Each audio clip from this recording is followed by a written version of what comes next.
10-6 Life Factors welcome Dainalyn Swaby. Dainalyn is a climate change activist. She hails from the parish of St. Elizabeth, that is in Middlesex County, Jamaica. She is the 2017 Miss Jamaica Festival Queen. Dainalyn studies communication at the University of the West Indies, and she's continuing her study, or she um, at the university in London, and she will tell us which university that is. She has worked with local and international groups to conduct outreach, kind of increasing climate awareness among the different groups. And she is an avid communicator. She runs a podcast called Global Yaadie, and Dainalyn is going to share more about what she does. Welcome, Dainalyn. Thank you so much, Dr. Brown, 10-6. I'm happy to be here. Great. So tell us, we want to learn several things just from your bio. First, I want you to start with your studies at the University of the West Indies, where you study integrated communication. And then your master, that is your bachelor's level study, and then your master level studies at a university in London, leading up to your Global Yaadie, advocacy and podcast and blogging and all those things. Share. All right. Okay. So first things first, starting off with University of the West Indies, UA. No, you know what? Now I think about it and how you asked me, I'm realizing that sometimes in life when you have no clue where you want to go in the future, now that you're allowing me to look back, I'm realizing that all the places that I have been is where I'm meant to be and where I wanted to. Because for CARIMAC, at University of the West Indies, I went to the Caribbean School of Media and Communication, CARIMAC. And if you love media and if you love communication, that's somewhere that you aspire to. And I always knew I didn't want to do journalism. So I ended up doing integrated marketing communications. When we just arrived at UWI that year, we found out that the program switched. So it's no longer journalism and the different specializations of advertising, PR, and marketing, but it's this thing called integrated marketing communication. So my group, my cohort, we were the first. Jokingly, we say we are the guinea pigs of that program, but we were the first cohort. So no, that's amazing. The first, I can't wait until 10 years time, the first cohort. And it was great, especially this when we were exposed to, the principles of social marketing, which is like marketing, but really about social and behavior change and social good. And I think that, I always had that kind of leaning when I looked at my volunteer roles and the things that I were passionate about. Not so much commercial space, even though maybe I should have chose that because it's more money. I don't know. But yeah, so so even through that, it's great. Through the UE experience, I had an internship opportunity at the end of final year, and I felt like, what? Let me see what this is about because I need this experience. And I got exposed to a climate change organization called JA Reach, Jamaica Rural Economy and Ecosystems Adapting to Climate Change. They were funded by USAID. And it was also an international nonprofit that ran the project, but we were the local office. And, as an intern, I did some time and, I was retained full time as a communication coordinator. And that was where I was exposed to climate change in a different kind of context, not just with the desk-based work as a comms person, but going out in the field and seeing the work that the team was doing and seeing the difference that interventions made when farmers had resources, had information, the community groups, the young people, how it is that we, and working with the government and government agencies, so many levels, so many people, so many groups, and so many different techniques and strategies that build resilience to climate change. Climate change affects Jamaica. How are Jamaicans responding? These are some of the ways. When it comes to agriculture, if it's about investment in agriculture like rainwater harvesting, how the crops, and crop production or climate smart techniques, water management, if community that is affected by flooding, early warning systems, your disaster risk management plan. That means that if it's evacuation, if it's going to a shelter, the community has a plan. There's a group. So I am just trying to be visual as possible, because a lot of times when we speak in the blanket, people don't get the action behind the climate movement. So I'm just, giving examples as I go along. But it all culminated somewhere. So, 5 years down almost with this project, and I am always searching, like, what am I gonna do with my life? And I'm like, but Dainalyn, this is it. Be a climate change communicator. And especially when I recognize that when I'm a part of my Rotary group, when I'm at home, we know people are asking me to be part of panel discussions to talk about this climate change thing. And I'm like, yeah, man, I eat this. I'm going to be speaking about climate change. And income Chevening, a scholarship, something that I've always aspired to do. And no, I've always saying I want to do Chevening, but I don't know what would I study. Why am I gonna do masters and I don't even know what I'm gonna pursue for my masters? And it was just like a eureka moment that all came together. Yeah, climate change communication, because you're in this space now. You see that it doesn't matter if people learn this thing in school. People are treating it as a subject area. When we have our youth climate change conference and 1,000 young people, 60 odd schools coming to the Jamaica Climate Change Conference, in Kingston, and you're calling schools, sending invitation letter, and you hear some of the teachers, let's invite the geo students, let's send the bio department, and you recognize that's a problem, because if climate change is everybody's business and you keep inviting the science students, then only the science students gonna think it's important. So the com student like me, the kids that who love art and all of that, it's gonna take us a longer time to see how everything comes together. And I recognize now that, hey, my job, I'm a communication person, and I don't have a science background. So people who see me and know me, former festival queen, and you're a communication person, you're not no climate change scientist, but you care and you're in the space, which means that I can too. So I recognize, so I want to be that beacon, and pursued Chevening, and also decided to look at global communication and development for my master's at Loughborough University, because when you do your research and I wanted to study communications at the time. I'm now thinking that I have to go back to school. Oh God. But wanted to study communication and development. The world is changing. You want to understand it in a different context. So I thought, you know what? I felt like I didn't want to pigeonhole what I was looking at with climate change, because I still think I'm a development communication specialist. I am now pushing climate change, and it's very critical, but there's so many other intersections. So I felt like climate change isn't the only other thing. So I wanted to look at global communication or communication and development from a broader perspective. So that's what I studied at Loughborough University, London, which is one of the top schools as it relates to media and communication in the UK. A lot of people might be familiar with Loughborough, that's in the Midlands, like in Jamaica, we say country area, but they had a London postgrad campus, and that's where I went. It's only when I'm finishing I remember to slow down. That's okay. That's okay. I really truly do. You are actually a very good speaker, avid speaker. So share the 2017 Festival Queen journey. How did this occur while you had UE or after? Tell us about that. How did Afterwards, so and so funny now I think about it. Like I said, I'm starting to appreciate interviews like this, because now you're looking back at your past and you're realizing that there was this alignment. Love chat, love representation from church days. I'm going to be reciting the poem. Primary school, when it's Heroes Day, I'm going to be there speaking, giving presentation in first form at Hampton School in St. Elizabeth All Girls School. I am going to be presenting gift basket to the guest speaker and all of that. And then, in the midst of it all, people always say, why you don't enter Miss Jamaica? But me, this black girl who is not light skinned, where I'm going about pageant. And, but I entered I realized Black River Primary, Miss Black River Primary I entered. We never win though. But I entered Mini Miss Hampton in 2004, and I won, and then it was Miss Junior Teens, and then people started saying like, listen, Miss Jamaica, it's you. And I'm like, is it though? I'm not sure. And then persons used to encourage Festival Queen, do that.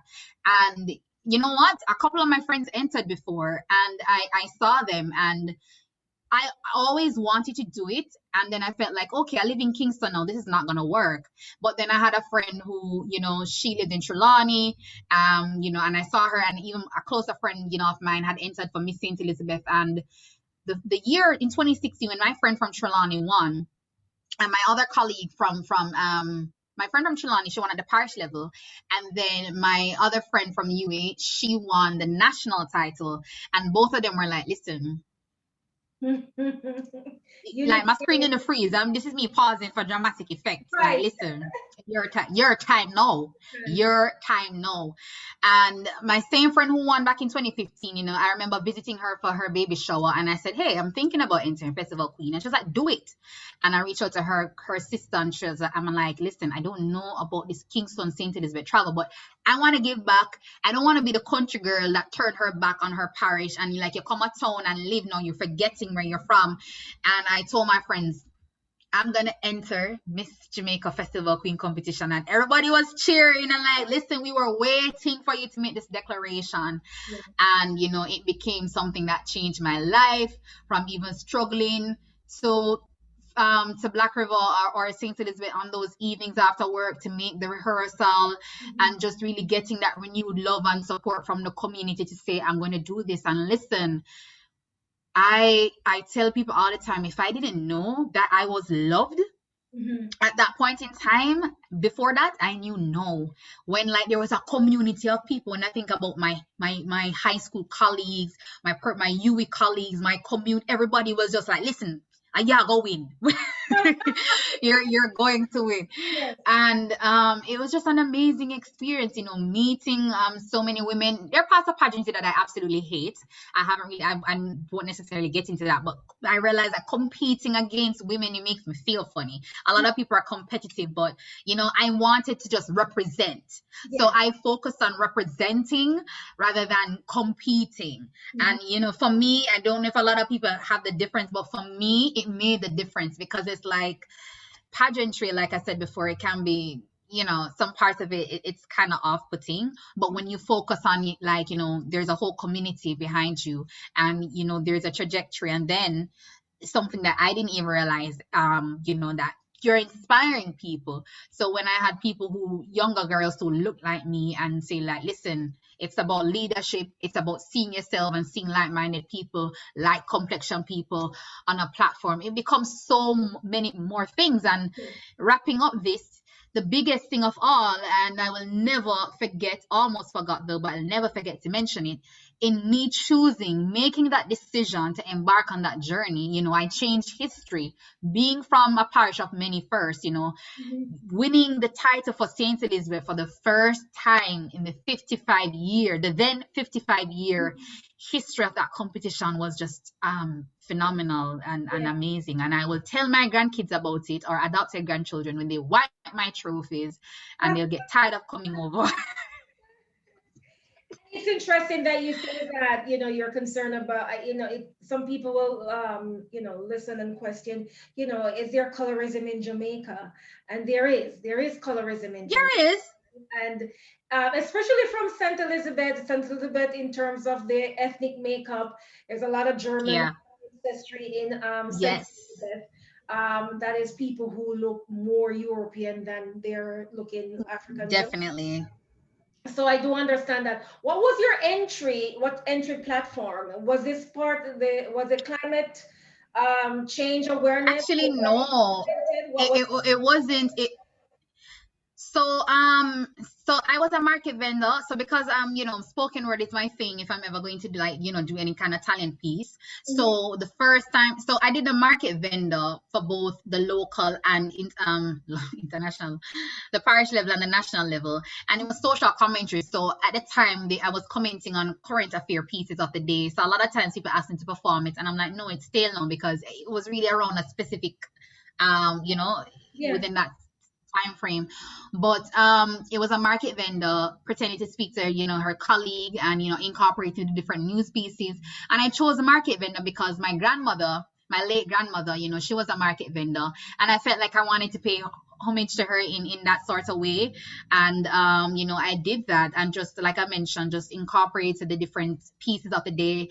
I mean, people thought like, yeah, you're good, you can act, you can do that. But I had a process, I even had a colleague, members of my Hampton Old Girls Association, walk with me to Coronation Market to get in the, whoa, what's a method acting, I think that's what they call it, like, Yeah. to get the feel, to observe the vendors and to behave. I don't know how well it came off or translated, but it definitely made me feel better connecting with that kind of experience and trying as best as possible to challenge that, to channel that character into the performance. And that is called research, Dainalyn. It's simply that was research. That it is. And so you're doing what they call participant observation. You're planning to do Definitely. something, and you learn from just the authentic characters in it. You do have the Jamaican heritage and the identity. You sound like Miss Lou, my dear. You sound like Miss Lou. Have you ever heard that before? Funny enough, some of my friends have started to nickname me the Jamaican Miss Lou. Okay. I embrace it, or young or mini Miss Lou or something like that, and I embrace it. I mean, obviously, I am aware that there are lots of other cultural queens in the space, and some with more diverse repertoire and all of that. But guess what? It doesn't matter. To me, we all love Miss Lou, and we all can, there's room in Miss Lou's heart, spiritual heart of hearts, for all of those who embrace and engage with the culture. So, it's funny. Even though I've always been a part of the JCDC family, I had stage fright at one time, so I don't even have a national medal to show for my early days. Sometimes I freeze up and I talk fast, and it was like horrible. But obviously, I've redeemed myself in some ways, because I've always loved reciting her pieces. And there was a statue, the statue in Gordon Town Square that was erected in her honor. I remember one day, the same month before I left for the UK, or within the same month, my friends and I were taking a trek to the river, and we stopped. It was actually my friend's idea to stop and like, hey, let's get a picture in front of Miss Lou's statue. And I just started performing, and she captured the piece. And it actually went viral. I even had the Prime Minister share that, and it went viral. And I had a summit in New York the same month, and somebody from Nigeria came to me. I was like, it's you were singing that poem. I was like, yes, it's me. Watch, I'm famous. It's, yes, guys. I think I saw that. I think it was so natural. So you're saying it was just, it just so happened. Spontaneous. Wow, that Yeah, yes. And the camera ready people were able to preserve that moment. And so I'll recite her poems. People ask me to perform them. I've been doing that, virtually, in some spaces. And then just recently, with Corona confusing us, and I got mad at Corona one day, and I just ended up writing a poem out of nowhere. And I did another one recently that's more linked like to more environmental advocacy. And I guess, as I said, it was done a little Miss Lou style, especially the Corona poem. It got picked up on like even Smile Jamaica interviews and social media viral as well. And people have started to request me to do that piece in different elements. So now I realize that it opened up a door for me, like, Dainalyn, this is part of the answer you've been searching for, how you merge climate, culture, and communication. So now you can do pieces around this. Sometimes I feel inspired, and the other days it's different. But now I know that I have that space, I have that outlet, and this can be my niche that I continue to channel. So it's amazing how it's all coming together like that. Have you written a piece on climate change, like how to get kids become activists or aware of climate change? Well, I haven't written a dialect piece, but I actually did one so last year I have a poem written a year ago, and it's still resurfaced one for Earth Day, like TikTok. So yeah, I've done that, and so I don't want to restrict the pieces to just climate specific, but definitely it will come over time. And I'm looking at more literary production as it relates to climate and climate engagement. It's like, you're sitting, and just like when teachers have a bag of papers to mark and they're sitting on top of it, this is the production. So I have a lot of things that I'm sitting on top of that, throughout this year I'll be, trying to let them out. Tell us about the your thesis, your master's level thesis, or paper Okay. for your degree. Tell us about that, the research. Right. So I looked at the lived experience, people tired of that phrase, but I don't care. The lived experience of Jamaican youth and their responses to climate engagement. And I did it because, outside of the communications focus, a lot has been said or has been said about young people and their involvement in climate change and they needing to be on the front lines of action. Mhm. And it's been encouraging when you look at the global movement, especially in the global north with the climate strikes and the kind of disruptive kind of movement that youth have been carrying. But even in another level, when you look at the community level, the volunteerism and the youth to youth engagement as relates to climate action, that's encouraging. But as always with any other thing, the scale at which it is happening definitely needs to increase. And I thought it was a good opportunity to dialogue with young people through research. What are you saying? How do you feel about climate change? Because you know what? When you're working in a space, you can be in a bubble. And when you're in that bubble, you're going to think about everybody's aware of climate change. Everybody's concerned, everybody. But no, it's everybody around you now. So, doing that research had enabled me to step outside that and, looking at this theoretical framework of communication for social change. And it's about really that participatory communication empowerment. So, we're trying to move away from top-down approaches for things. So it's about empowering people at that level where that they can, take charge and make the ideas. And it's about that local and cultural knowledge and source of crafting the strategy. And of course networking and collaboration is important, but how do we do that? By spotlighting youth. And it gave me some interesting insights as it relates to the barriers to climate engagement and also the opportunities. Some of the barriers we're not strangers to them when we think about the pigeonholing of climate education in schools, limited it to science and geography and, nurturing some, whether inadvertently, some of these students, in that leaning. And also when you look at also financial challenges, people would want to implement certain projects in your communities. Sure, we don't have the money, government must do this. So the defeatism, comes in. But then you have place-based attachments. So just like how I love to talk about I'm a country girl, you play up on that. So you have people who have migrated and people who are living in urban communities, but you have this sense of duty and attachment to your community. How can you channel your skills and your resources to help in that community, even though you're no longer there, because you're aware of what it is? So you had that coming out from some of the young people where I can't live here. There are no opportunities here. And then some think, but I have to find a way to come back to help my community. Or some have to say, I have to stay here because, I see an opportunity. And for those who said, I see an opportunity, it's really about those who were engaged in natural resource-based livelihood activities.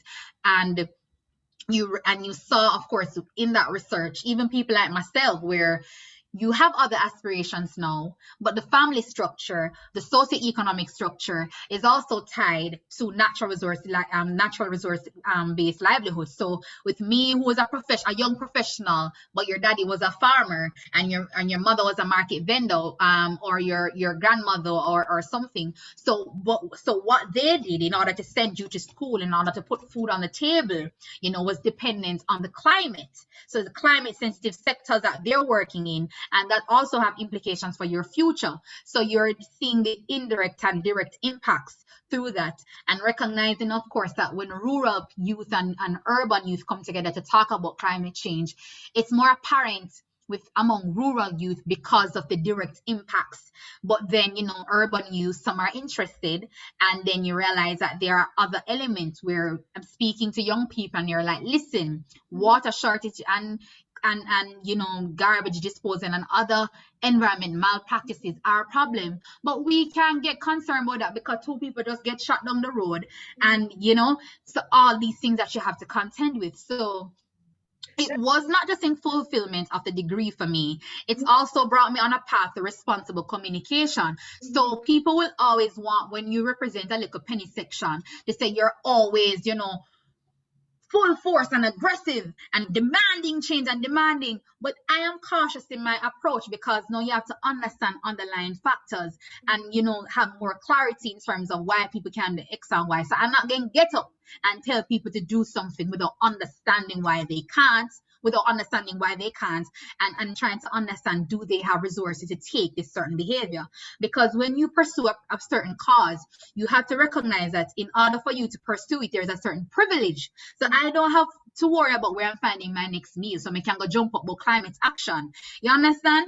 And I don't have to worry about certain things. So the fact that I'm able to prioritize climate advocacy, it's also a privilege in itself. And even though it's a privilege in itself, on the other hand, you know, there are the other vulnerabilities that we have to contend with. So it was an immersive experience for me because there are so many moving parts to the discussion. One of the most encouraging things as well is this, I want to say, this informal deinstitutionalization of climate communication. And I say informal because you know, you recognize historically it has always been like government agencies or development assistance projects like the UN like UN environment programs, so and so forth, that has always led the charge as it relates to climate and environment communication and national and subnational structures, and they're still needed. But then you see the different penny sections, or let me not say penny sections, but factions of young people who are now taking up the mantle to spread environment awareness and engagement. And that's good because it increases collective and personal efficacy. Because if I'm me one, I'm going to be hesitant. But if I realize that I like this thing and a group of other young people like this and we come together, I can do this. So now you're going to want to be a part of this burgeoning movement that's working in the Caribbean and, you know, doing something in relation to climate change. And we love when young people take the charge for things that are positive. You know, some of the groups that I would have interviewed, you know, spoke about how as youth they were leading recycling initiatives in their communities, and the older, the more mature audience or our community members like that. You love to see when young people are doing things progressive, and you know, and in some cases they would defer leadership to them. Dainalyn, let me ask you about that because several things came out of what you shared, and it's such depth and range of all the things that you're looking at. But let's look at the urban versus rural, or urban versus suburban. I don't know if you categorize, if when you're doing, I don't know if you do coding or when you're doing your research, or you know, categorizing to see what they're saying. Does these young people, are they aware of the action that they're engaging in, if even at some point, even if a small piece of it that has to do with climate change, or they disregard it, they don't understand it, or they're It's a combination. You mentioned about, you know, my mother could be, your parents could be in certain occupation like vendor and farming and things like that, and they're not recognizing how climate change influence all of that as well, versus people who live in the city and maybe certain things are not happening around them that is happening in the rural area. Tell me about those two categories and what is their understanding. So what was interesting as well, the distinction between in how they were able to describe their different experiences. And funny enough, across the board, and I'm guessing for people who are following, you'd recognize that, you know, this was a qualitative interview, and because you know, the kind of depth of responses and the semi-structured interviews, you know, allowed to unpack these things, because I feel like even for the downside, you know, informally declaring that bias, is that when you have a qualitative, it may not be statistically representative in some context, but then you don't have that limitation to the quality and the responses that youth will give you. So I am for that, and I leaned into that. So interestingly, a lot of people had coming into the space are like, oh, I don't know about climate change, even though, you know, I had to clarify, we're not testing for knowledge. And it's so funny that when they started talking about the experience, they were able to distinctively define the trends from the impacts and the socioeconomic impact. So the changes that they're seeing with the drought and the frequent hurricanes, and they did that. And then, the increased temperatures, what does this lead to? The rainfall, what does this lead to? And then breaking down the socioeconomic impact. So that was more vivid among rural communities. And although some urban, youth were able to make some connections, mostly in relation to environmental stewardship, especially when you talk about garbage disposal and block drains, and then how that is affected with rain. But one of the things that was interesting is that a lot of them knew what the problems were in some spaces, but then coming up with the solutions, you found that some people, it was a little bit challenging for them, or, they didn't spend a lot of times in their daily or regular context distilling what could be done. Because, like I said, sometimes you don't even go so far along in the thought process when you feel like, even if I were to come up with a solution, I'm challenged financially to be able to make some sort of change. So, they don't even go all the way down in that route. So that was what was some of the issues as well. So that was a variation, the problem / solution. A lot of them, some people had ideas, and then some people were challenged to say, how can I adequately respond to that issue? They didn't really see that youth capacity coming through for them. What was your data collection method? I mean, because if you're saying that you were able to gather from rural youth and urban youth, does it mean you go across islands, or? Well, these were virtual, and like semi-structured interviews, and I went through I actually connected and engaged with youth organizations working in environment / climate change, and they helped with that recruitment process in terms of putting out calls. And then what would have happened is that interested young people had connected and engaged with me. So I didn't really want to, do individual approach, to kind of skew that information. So I had that made sure to go through different organizations who be able to support that process. I mean, how many interviews did you? Was it a large sample that you looked at? It was, well, because in the context that masters and the time frame, contextually around 20, considering of over 30 minutes to an hour with climate organizations, youth organizations, and individuals. So yeah, interesting. Having 3 to 4 months to turn around that data. Yeah, or less. That's crazy. That's a lot of work, Dainalyn. That's a lot of work. And so I nearly died. I'm just kidding. I didn't die. where have you deposited your research now? Where is it? Is it published anywhere, or is it just sitting in the library at the university? So it can be found on my university's website, actually. So in the sense of a graduate paper, so they've published that research. So I'm very grateful for that kind of recognition and acknowledgement of the body of work that was done through that process. So hopefully I could share that with you. So that could be in the description. So I'm happy to. So right, and so people might search my name, Dainalyn Swaby, with Loughborough University, that name, it will come up Loughborough. I've never spelled it out loud before, so it doesn't spell the way it sounds. No, it's not Loughborough, it's Loughborough. It's Loughborough. Right. And so tell us, what is Jamaica's climate level? I mean, I know we're asking a macro level question here because it's kind of hard, but just from the little research that you've done, from the engagement and outreach that you've done, can you give us like a synopsis of Jamaica's Jamaican levels of climate change awareness? Okay. Good. I'm not gonna talk sciencey, but in terms of the level of awareness, so I don't think there has been like a general study, and maybe that's part guilty too, because so many contributions and perspectives are also fragmented, but there's always opportunity to consolidate that. So no one has this like, 97% of Jamaicans are unaware, because like people like me, everybody's doing their individual research and through different lens.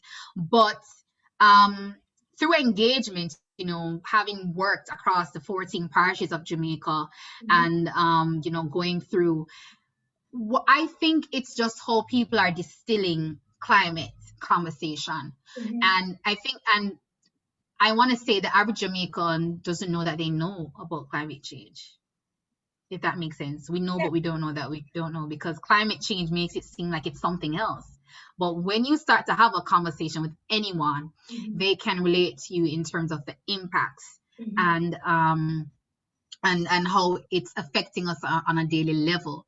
So over the years, though, awareness has definitely been enhanced when you think about the work of different climate projects, the different institutions through like NEPA, the Climate Change Division, USAID funded projects, the EU projects, the work of UNDP. These are organizations that have been, you know, going at like working at the community level, the subnational and national level, driving climate awareness. There is the pilot program for climate resilience, which is, there's a Jamaica pilot project, and there is a Caribbean regional track. And these are just some projects, like I said, that all of these incrementally, you know, work to addressing climate awareness.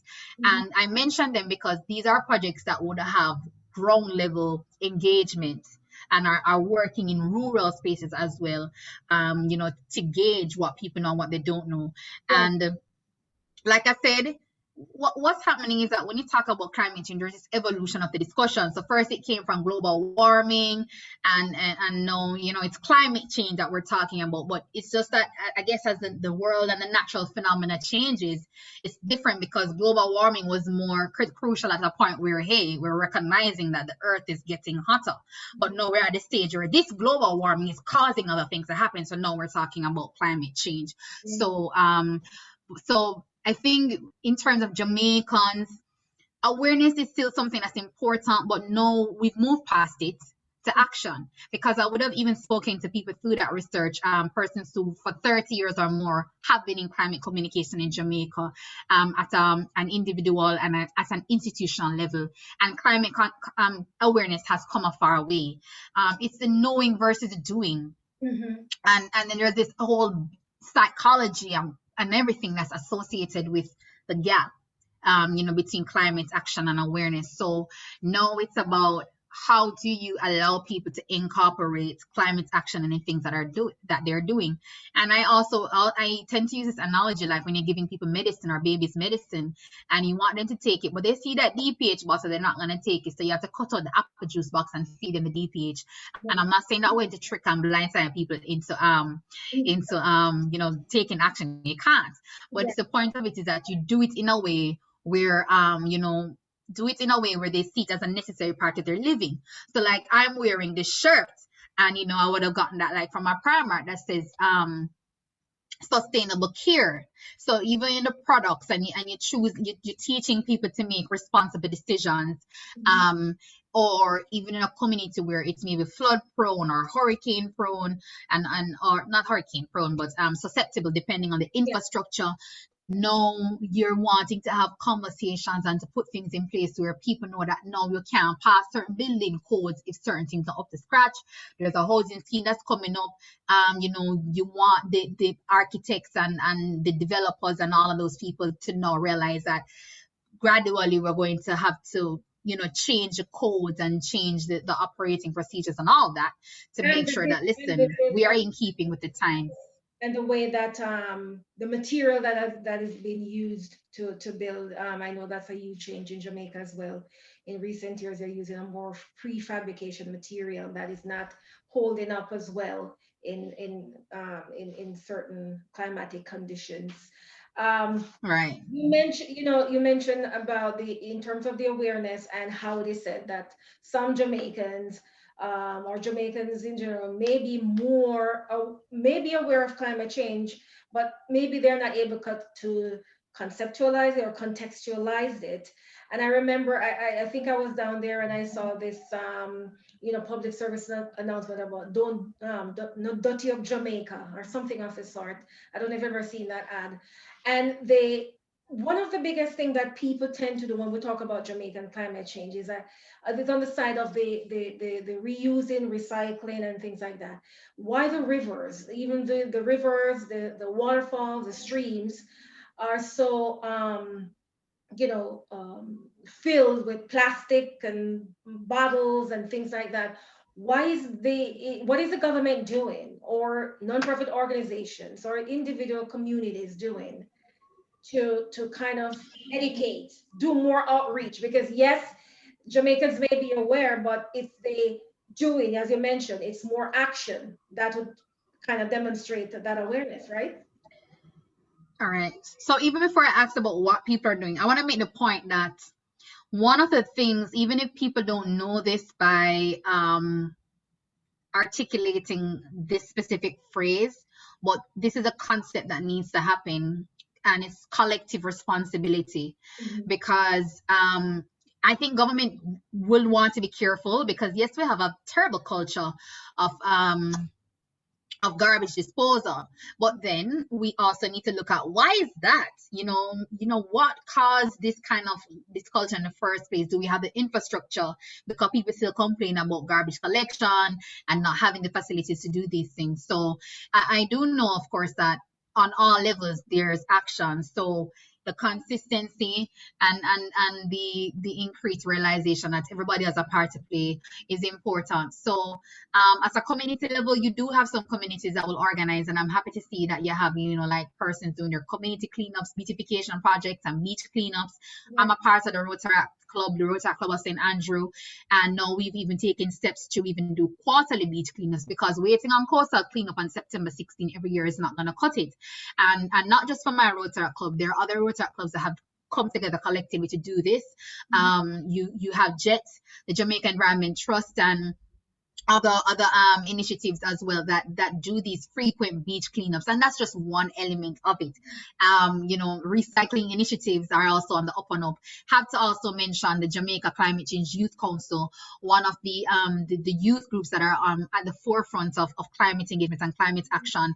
They recently even had a recycling competition, so that people could get more in tune with reducing their recycling and cutting down on consumption.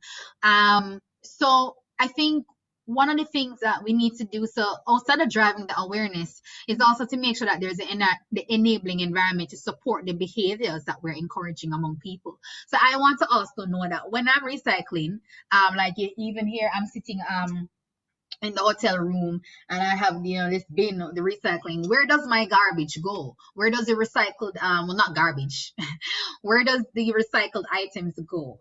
And so that's even something that we want to be more transparent and show people that, hey, there's an end to this. It's not in some warehouse piled up. Even if you're going to ship it off somewhere, like my uncle does, he has a recycling company, to do something with that, then it's having a second life. You want to believe, and I think when you show people it's having a second life, that's important. Yeah. So so JET, Recycling Partners of Jamaica Recycles, you have the different organizations. We think is doing great work. I get scared when I start calling names, but I know that there are commercial and NGO organizations that are doing things, and I won't always know all the youth clubs, but I do know that so many different communities in Jamaica that have their community-based organization and their youth movements are getting the hang of this, and not just more the hang of it, they're stepping out and stepping forward.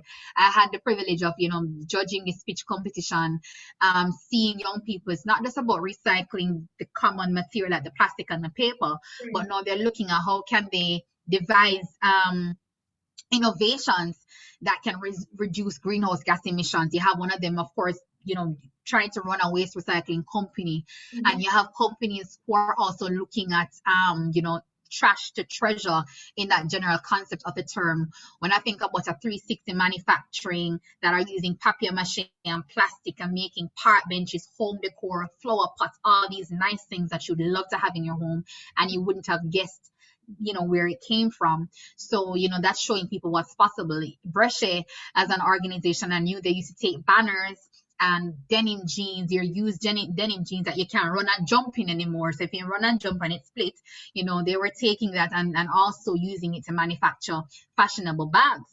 So I think one of the things now, especially with communication, we are an increasingly visual society, the YouTube and the TikToks and all of that.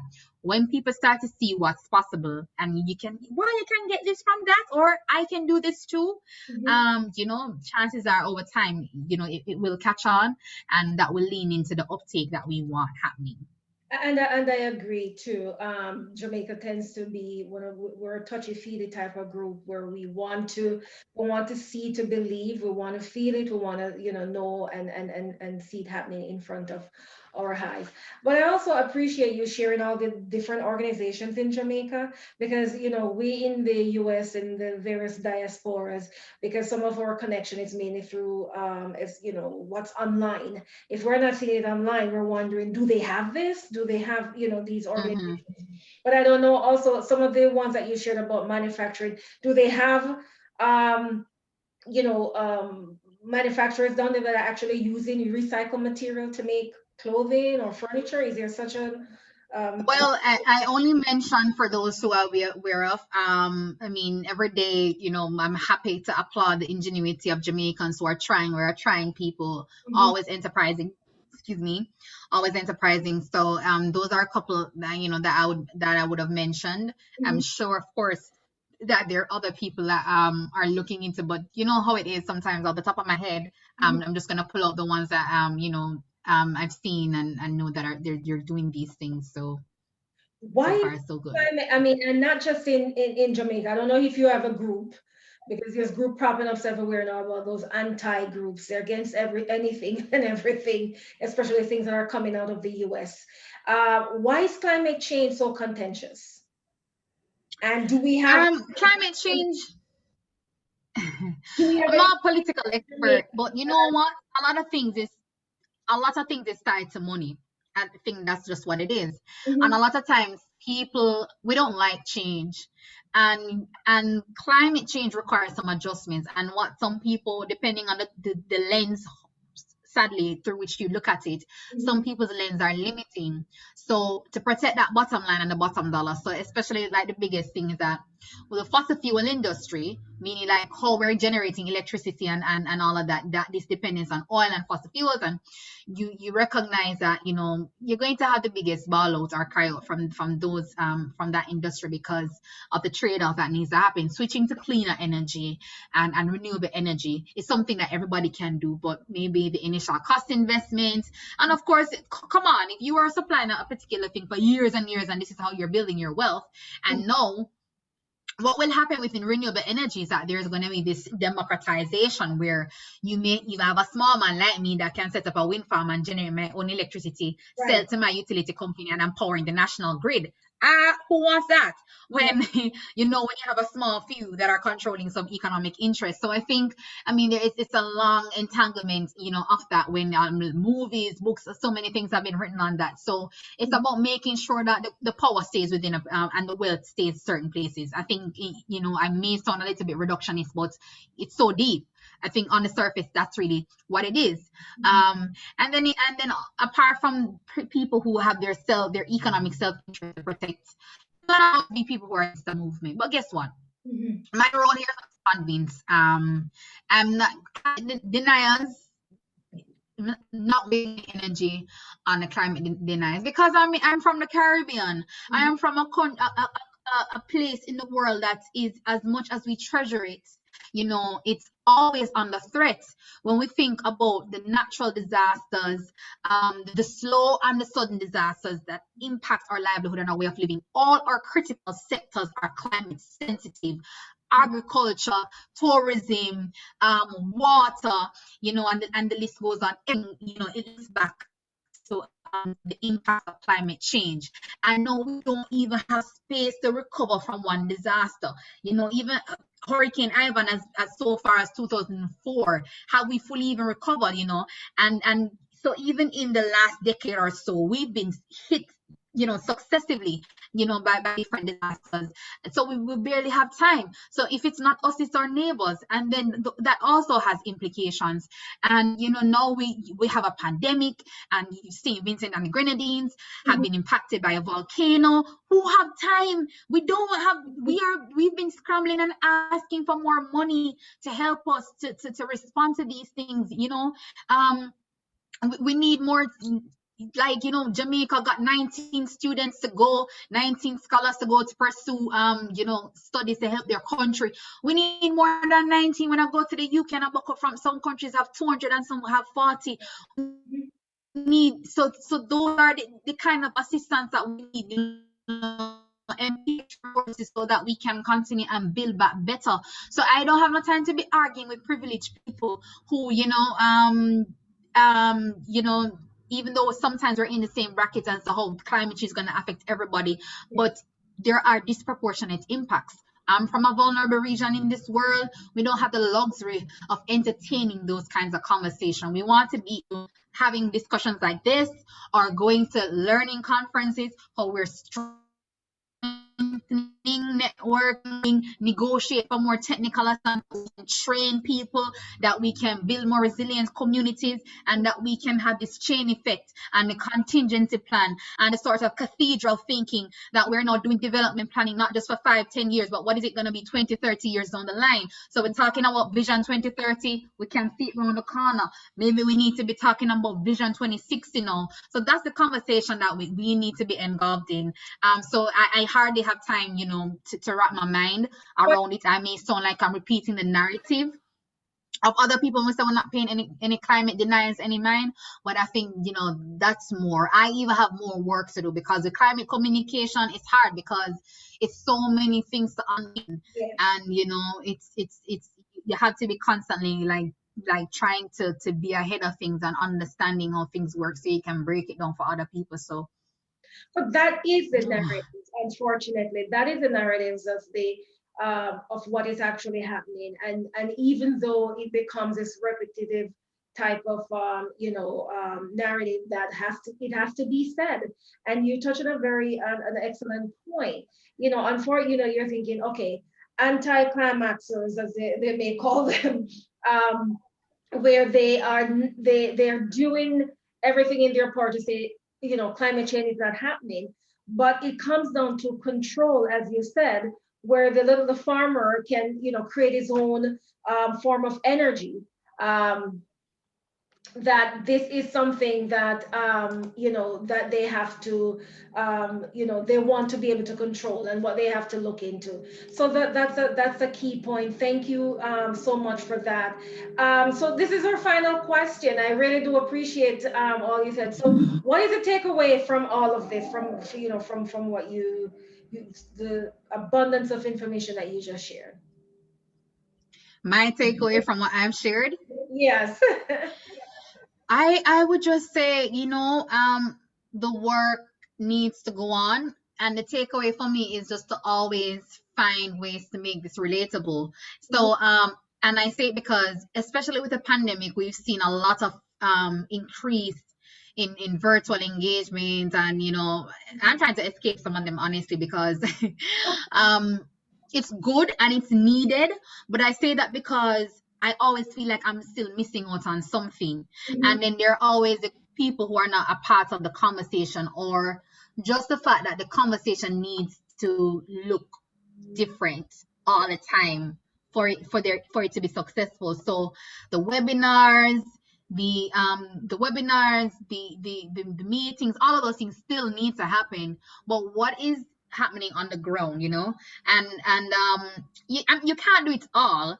So it's always just finding ways to make sure that you're connecting with the people, because it's always a baton or a relay, so who can also relay on the ground. So every time we talk about this conversation, it never feels repeated to me. I'm recognizing that I'm obviously, compared to a year ago, the number of interviews, the number of sessions that I would have had on climate change, and it never feels old, because it's the reality. And I recognize that, listen, when you step into this space, the takeaway is that, like, listen, you're tired, but you just have to continue, because it's important and it's needed. And like I said, the more you talk about it, you get more ideas, you're stimulated differently, and that shows you how you can try new ways of engaging, and that's how you can get the breakthrough that you're working towards. So that's just my takeaway, to keep going and to keep doing and believing in the content. And thank you for the kind of space like this to be able to distill these needed conversations. And it is, and it's appreciated. The passion, the cantor, just the intellect from all the things that you've shared. Thank you so much, Dainalyn Swaby, and you've shared a lot today, and thank you for your time. Thank you so much. It was an absolute pleasure. Loved the discussion.